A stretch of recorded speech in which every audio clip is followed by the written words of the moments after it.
天11节的感动时刻，我们带您来拜访在嘉义大学附设小学任教的黄瑞香老师。嫁到了嘉义，这里不是客家庄，但是她开始在学校里面教客语，安排学生参加客语文化活动，而且还到各个年级教学，甚至透过哈客游戏，希望学生都能够认识客家文化。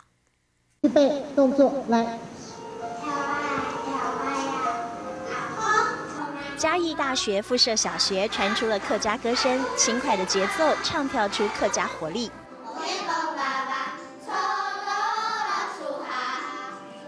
有兴趣学客家话的黄瑞香老师就号召成团了，会在嘉义演出，也参加客语活动竞赛。表演前记住了动作，才纠正发音。阿婆什么？不对，一不对了，要什么？阿婆汤来冲，对，是听哦，那个字是听我唱。有了勤奋的练习，就算客家话并不是孩子们的母语，却都能够表达得很自然。其实嘉义并非传统的客家庄，但是黄瑞香老师嫁到了嘉义，知道校方和客委会都在推行客语生活学校，所以她主动加入，还到各个年级教客语。这是什么？哇，你们太厉害了，知道这个是我们客家的蓝山。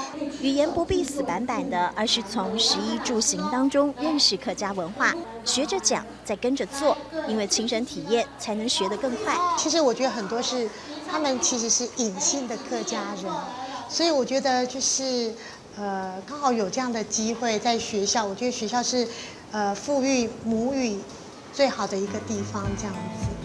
你要先了解，等一下我们要怎么玩哦。你有看到美浓东门楼的，请举手。老师总共有7关，这是第1关啊，这么多！就连在电脑教室也能够学客语，这一套游戏很创新，而且是黄瑞香老师在攻读研究所期间和同学一起设计的哈客游戏，利用闯关游戏让客家文化渗透进学生们的脑袋里。来，你看有没有飞哦？有没有看到蓝山了？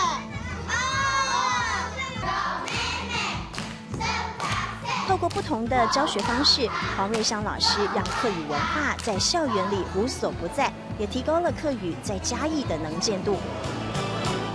客家文化的魅力在手足舞蹈间鲜活，用数位符号生趣味，走出客家庄。瑞香老师的投入，赋予客家多样貌的感动时刻。